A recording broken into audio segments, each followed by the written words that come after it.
Alright, look. Fighters Pass 2 is broken. This probably isn't that insane of news to you, but did they forget something with Sora? Fighters Pass 2 users won 71 tournaments as tracked by UltRank between 2021 and 2022.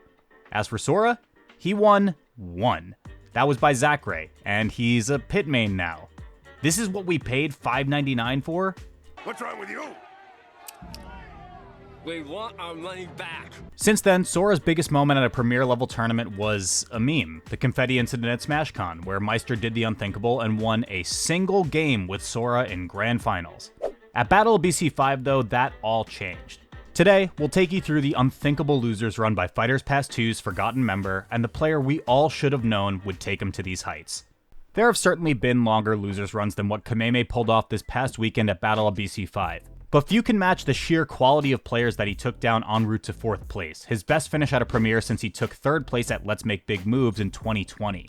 After just barely taking down British Luigi prodigy Luigi to make it to Sunday's top 24 bracket, Kameme had his best day of Smash in 4 years. When it was all said and done, his takedown list included Onin, MKLeo, Gluttony, Yoshidora, and Mia, incredible players from 3 continents, all playing a wide variety of characters.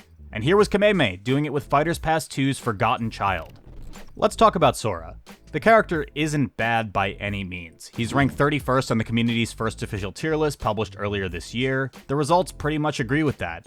As of Barnard's Loop's most recent results-based character ranking from the end of April, Sora ranked 36th. Like I said, not bad. Pretty good, even. But come on, we're talking about Fighters Pass 2 here. Even Sephiroth, the character closest to Sora in terms of results and tier placement, has proven to be one of the most valuable secondaries to possess in the current meta. Ken has won multiple majors with Sephiroth playing a significant role aside as Sonic, and 5 other players have won tiered events with Sephiroth, most notably Chicago's Ned with 2. Look, you don't have to take it from us. Sora Stats has been completely fucking on it from the start. And it's not just the numbers. Steve's out here building houses and Fs on you. Min Min is edgeguarding you while standing in center stage. Kazuya can spam the best button in the game and kill you off it at any percent. Mithra is Sonic with a sword, and Bats Within who can transform into a better Ike with a projectile. Sephiroth is poking you with a sword the size of half of Final Destination. When it comes to the brokenness expected of Fighters Pass 2, Sora simply did not pass the eye test here, especially given the expectations we had for the final DLC. A few top North American players tried the character for a bit, like DeBuzz and Maister. They pretty swiftly realized getting good with this character was going to be at least as much work as the characters they had already played, if not more, and that pretty much goes against the entire point of switching to a DLC character.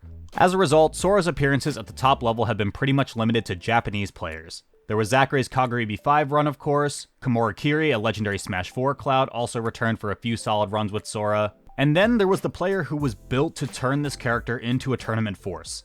Kameme was a solid Brawl player, a Wario and Zero Suit Samus player who was able to consistently push those characters into Japanese top 8s. But the world really got to know him at EVO 2016 for Smash 4, where he was taking a character most had written off deeper into the bracket than anybody imagined either could go. That weekend, the world's best players got very well acquainted with this little guy. The Saw Blade. Metal Gear? Gear Saw? Metal Blade? Kameme's 2 best aspects as a player, his incredible discipline and consistent execution, combined to make him an absolute killer with this tool. Mega Man was considered a mid-tier in Smash 4, but when this guy got the Metal Blade in hand, he was an absolute monster. Because footstools in Smash 4 were untechable, all it took was one Metal Blade hit to get a monstrous combo going. 0 to deaths were possible with this, but inconsistent because the Metal Blade has a chance of disappearing. Kameme got some pretty long combos going at times, but that's not what powered him to one of the greatest Smash results of all time, his 2nd place finish at EVO 2016. Once opponents got to 60%, it would only take 1 rep of the Metal Blade footstool combo to guarantee a stock, and no RNG could save you. This is where the discipline part comes in. As soon as you reach that percent, Kameme used every opportunity he could to grab a Metal Blade. Combos were kept simple, throws were used just for positioning, and if you foolishly approached, you died. Techable footstools in Smash Ultimate meant the infinite was gone. There was a different one, but that got patched out rather quickly. But like we said, that's not what Kameme was here for. Kameme was here for consistency, and Ultimate Mega Man's Metal Blade continued to be one of the game's most consistent tools. With Metal Blade and Shield, Mega Man was almost unapproachable. Item toss out of Shield was one of the fastest options in the game and could cover either side as well as below him with a jump. And then there was the almost instantaneous Z-drop. Oh, you touch the back of Kameme's shield at up tilt kill percent? See you later. And so he was able to keep it going in Ultimate. He sent MKLeo to loser's bracket at what is still the biggest Smash tournament ever held, EVO 2019, and Metal Blade was instrumental in taking 3 of the 6 stocks in that best of 3 set. Thanks, EVO. He hit a couple of confirms, but this highlight best illustrates the coverage power it had. Here, Metal Blade hits Leo's Rebel Guard, but just from outside the hitbox range. Because Kameme played patiently and didn't blindly rush into his confirm, he was able to walk up and punish with the Shoryuken. Not too long before that, he won what was at the time Japan's largest Smash tournament ever, Umebura Japan Major 2019, mostly by getting the opponent to 70, spawning Metal Blade, and then killing them with it. That's only an oversimplification if you were good enough to force Kameme to work for it. But even against great players using characters who could harass Mega Man from well outside his range, Kameme was still finding spots to confirm his Metal Blades into up tilts or back airs. Raito, then the best duck hunt in the world, couldn't avoid it.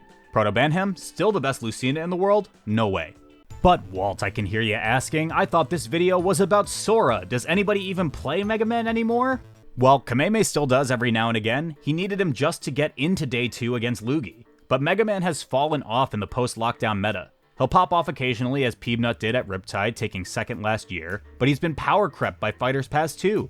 And perhaps more importantly, as players have developed better movement, they've gotten much better at playing around both items and shields. Kameme struggled in 2021, to the point of coming in at just 111th on the Orion Rank Eclipse rankings, the closest thing we've had to an official worldwide ranking for that season. This is a guy who peaked at 11th on the PGRU Volume 2 and was considered a top 3 player in Japan throughout the pre-quarantine era. He tried Mega Man, Wario, Sheik. Even though you can see how they all try to scratch that itch, offering safe access to great kill confirms, nothing was clicking like it did when he was toppling Leo and Japan's best back in 2019. After a year of Sora, Kameme checked in at 22nd in this year's UltRank. So why has Sora helped Kameme return to top form where most of the game's top players have left him to collect dust? Let's actually start with a more specific question. What made Metal Blade so effective for Kameme? It was an effective, safe combo starter that could be used out of shield and hit in every direction. It put on pressure even when the first hit missed, and when it hit, you usually died. Check. Check. And as we'll demonstrate, check. Fighters Pass 2 may have added more powerful characters, but none scratched that particular itch that Kameme always seems to be trying to scratch when he plays, quite like Sora. After struggling to find a character that would reward his discipline, execution, and decision-making in the way that had been working for him for so long, here it finally was, the last character added into the game. After failing to top 8 a single open event in 2021, Kameme immediately announced the Sora was for real with 2 5th place finishes in his first 3 brackets of the year at Kaguribi 6 and Maizuma number 7.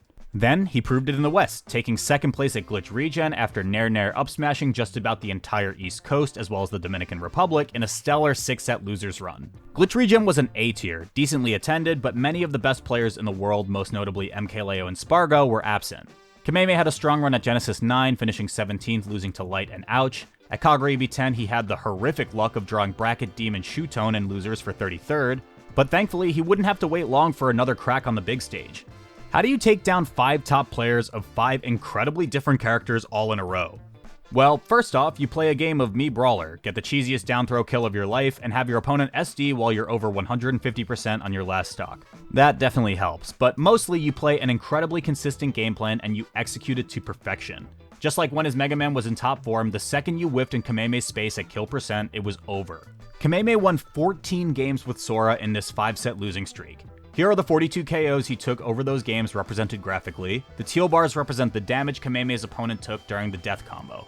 The consistency is stark. First off, the opponent didn't live past 160 a single time in these games.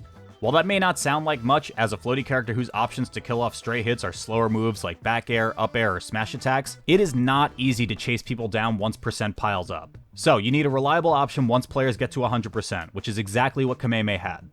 Of the 42 stocks Kameme took with Sora in this winning streak, 26 of them, or 62%, started with a neutral air. At later percents, he'd connect stray nair 1s or 2s into up airs and up Bs.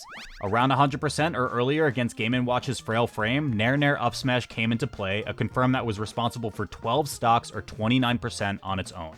And at two of the most clutch possible times, facing elimination against MKLeo and Gluttony, he finally sold out and went for it all with the corner carry off of the neutral air. These were the only two stocks Kameme took this early in the run, but they were the most impactful.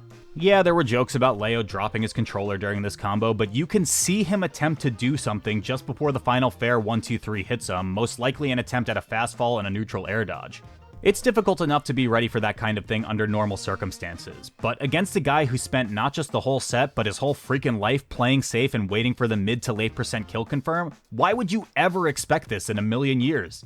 Kameme's run would be ended in 4th place by Shootone, the man who remains his bracket demon. Shootone is 8-1 against Kameme now at open brackets of at least 200 players, and the Sora hasn't been able to match Shootone's Fighter Pass 2 choice, his Aegis. But in the end, Kameme still put on the best performance we've seen from a Sora since Zackray's went, well, supernova. Proof of life in a character the North American meta had left for dead. And it makes perfect sense that it would be Kameme to do it. It was only a matter of time before he found the tool that clicked with him. With Sora, he's getting rewarded for his discipline and execution just like he did with his Mega Man back in the good old days, and that's a terrifying prospect for anybody who might get matched up with him in a future bracket. Hey y'all, thanks again for watching. Big thanks to Jackie Peanuts for writing, Root for editing, and let me know what you think of the content. If you want to see even more of it, consider supporting my Patreon to help us make even more of this stuff. With your pledge, you'll get access to a ton of behind-the-scene contents, and all proceeds will go directly to funding more videos on this channel. Speaking of, thank you to our top-tier patrons and YouTube members Avishua Stein, Bobby Wasabi, Dorian, Eric is Cool, Juniper, NNG Esports, Storm SSB, Storm, and Tingly Jungle for supporting the channel. And since you're still here, you should absolutely check out our analysis on another weird character, Skyja's Incineroar, so click on this video and see you there.